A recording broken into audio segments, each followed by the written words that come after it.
bonsoir à tous. Et bravo à vous, bravo à tous de braver le froid. Décidément, toutes les dernières manifs qu'on a fait, il fait toujours très très froid. Mais c'est comme ça, mais il fait chaud dans nos cœurs. Voilà, c'est la flamme de la révolte qui est là, qui brûle. Et vous êtes là. Je remercie tous les intervenants. On avait 3 avocats aujourd'hui, je crois que c'était du jamais vu. Merci à eux et merci à tous les intervenants par ailleurs qui sont remarquables. Merci également aux organisateurs et aux bénévoles qui se démènent dans un froid de canard. Et ils doivent être remerciés.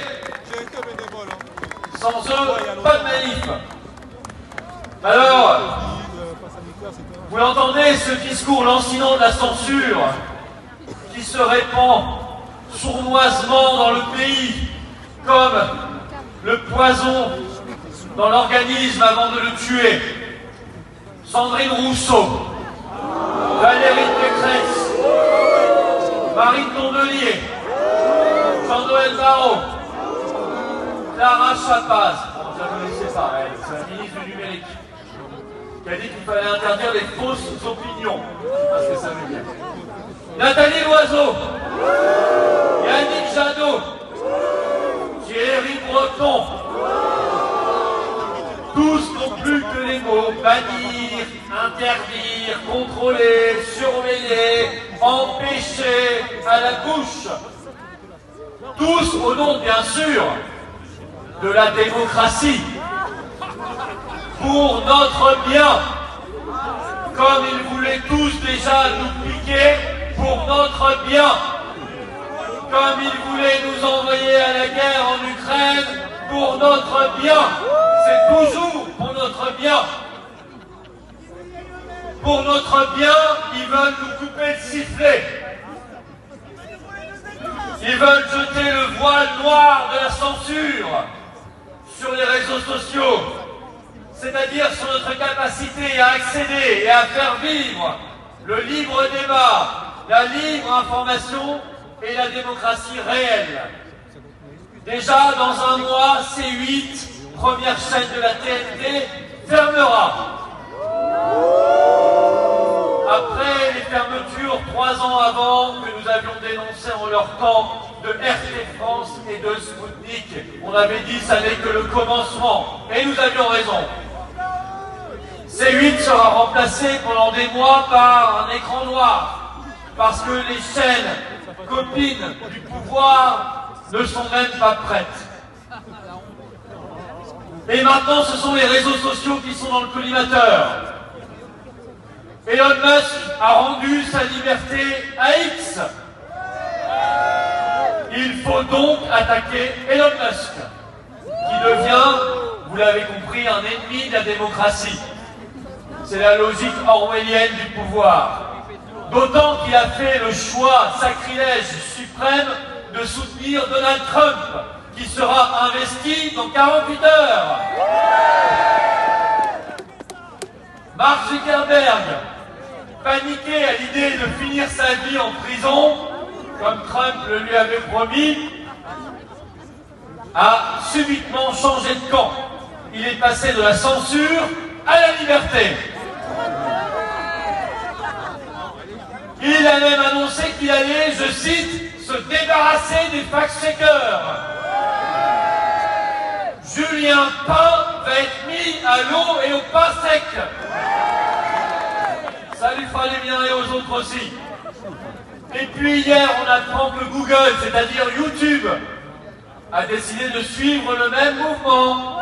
Dehors les fact-checkers, ils ont même annoncé qu'ils désobéiraient au règlement DSA européen de censure. Eh ben bravo, il était temps. Alors, il faudrait donc fermer X, mais aussi Facebook, Instagram, WhatsApp et demain YouTube et les autres. C'est ça la démocratie? C'est ça leur démocratie? Manifestement. Eh bien non, mes chers amis, ça n'est pas la démocratie. Ça s'appelle la dictature. Et vous savez pourquoi ils font ça? Parce qu'ils craignent les vérités, ils craignent qu'elles soient dites. On en parlait sur le Covid, sur les effets secondaires, sur les injections. Ils craignent la vérité et ils craignent qu'elle soit dite. Sur le combat des paysans, ils craignent la vérité et ils craignent qu'elle soit dite. Sur la corruption, ils craignent la vérité et ils craignent qu'elle soit dite et ils craignent qu'ils finissent en prison. Sur la guerre, sur l'Ukraine, sur l'Union européenne, sur l'euro et sur toutes ces folies, ils craignent, ils sont terrorisés par la vérité et ils craignent qu'elle soit dite parce que si elle est dite, les Français comprendront que les coupables, c'est eux et qu'ils doivent donc payer et qu'ils en paieront le prix. Les outils à leur disposition sont connus. Tout d'abord, l'Union européenne. Tout repose aujourd'hui sur l'Union européenne, et notamment sur sa clé de voûte de censure, le règlement européen DSA de censure, voté le 5 juillet 2022 au Parlement européen.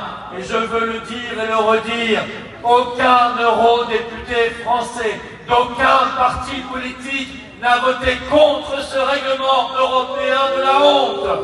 Pas un seul, pas une seule, pas un parti politique français n'a été au rendez-vous de la liberté.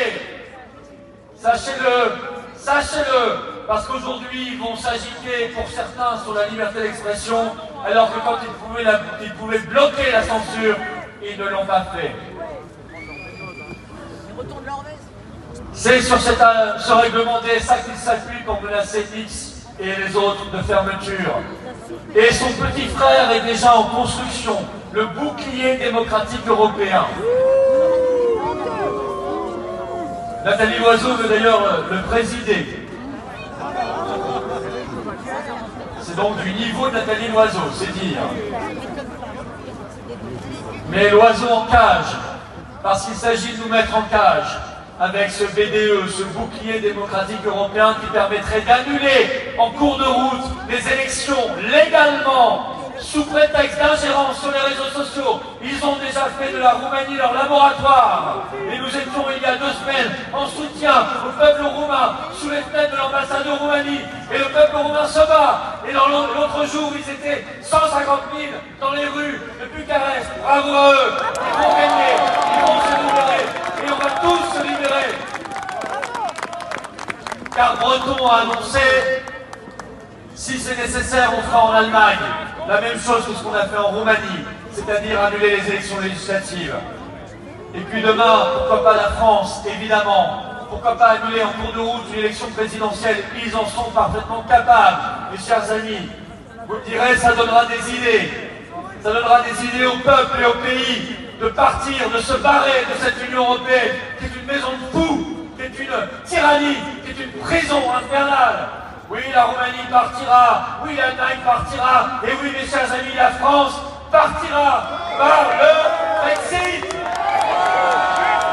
Brexit, Brexit, Brexit, Brexit, Brexit, Brexit, Brexit, Brexit, Brexit, Brexit. Alors en France, justement, le gouvernement fait le sale boulot, mais il le fait de bon cœur, parce que cette dérive totalitaire, ça correspond totalement à l'ADN de la Macronie.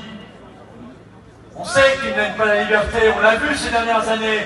Passe sanitaire, passe vaccinal, soignants suspendus, maintenant les drones au-dessus des manifestations, la reconnaissance faciale, le QR code pour les Jeux Olympiques, le passe carbone qui menace, des gardes à vue parce qu'on a un bonnet jaune sur la tête comme notre ami Alexandre, et puis toutes ces dérives liberticides, toutes ces lois, la loi Avia, la loi sur les dérives sectaires et sur l'article 4, on sait que la Macronie, elle vomit la liberté. Eh bien nous, on vomit la Macronie, parce que nous, on aime la liberté, parce que nous, on veut la liberté, et parce que nous, on aura la liberté. Leur outil, c'est ça, ce truc, l'ARCOM. L'ARCOM qui ferme les chaînes de télé et qui demain pourra fermer des réseaux sociaux parce que le règlement DSA leur donne le pouvoir, lui donne le pouvoir de le faire. Sachez-le, désormais l'ARCOM pourra contrôler aussi les réseaux sociaux, pas simplement les radios et les télévisions comme aujourd'hui. L'Arcom qui jette des secondes de temps de parole aux gueux que nous sommes, parce qu'on est anti-système. On nous jette quelques secondes comme on jette aux gueux des miettes de pain rassis, pendant que les mêmes, toujours les mêmes, l'oligarchie se gave avec des dizaines d'heures de temps de parole pour ne rien dire, si ce n'est cirer les pompes du pouvoir. Comme ils sont en train de se gaver de brioche, alors que le peuple, lui, a les miettes de pain rassis, eh bien on n'accepte pas. On n'est pas là pour faire le jeu de l'oligarchie. Ce système, cet Arcom, c'est la main, le bras armé de l'oligarchie. Il faut donc détruire et fermer l'Arcom. Il faut un plan d'urgence en France pour la liberté d'expression. La fermeture de l'Arcom, une grande loi de protection de la liberté d'expression qui punira les censeurs, qu'ils soient privés ou publics, y compris de peine de prison, lorsqu'ils mentiront au peuple par la censure. Trump veut le faire aux États-Unis, nous devons le faire en France. Il faudra rétablir le principe de liberté et l'interdiction comme exception. Évidemment, fin du règlement européen DSA de censure. Évidemment, mise en place d'une souveraineté numérique française. Nous ne devons pas dépendre de réseaux étrangers, c'est extrêmement dangereux. Même s'ils nous aident temporairement, il faut que nous retrouvions notre souveraineté nationale sur ce domaine-là. Et j'insiste, c'est très important, une souveraineté numérique française. Faire tomber ces gouvernements de censure. Je dis aux responsables politiques, c'est Bayrou qu'il faut censurer, pas X. C'est son gouvernement qu'il faut censurer, pas X, pas les réseaux sociaux. Et bien sûr, sortir de l'Union européenne pour l'indépendance du pays et la liberté des Français par le Frexit. Alors, chers Français, chers patriotes, chers résistants, soyez perspicaces. Choisissez des hommes et des femmes qui ont la liberté au cœur, qui ont l'amour de la France au cœur, qui sont là pour remettre le pays à l'endroit, debout, pour aimer la France, pour briser les chaînes, pour faire vibrer à nouveau ce cœur vaillant du peuple de France au cri de liberté, liberté, liberté chérie. Vive la liberté, vive la résistance, vive la paix et vive la France libre.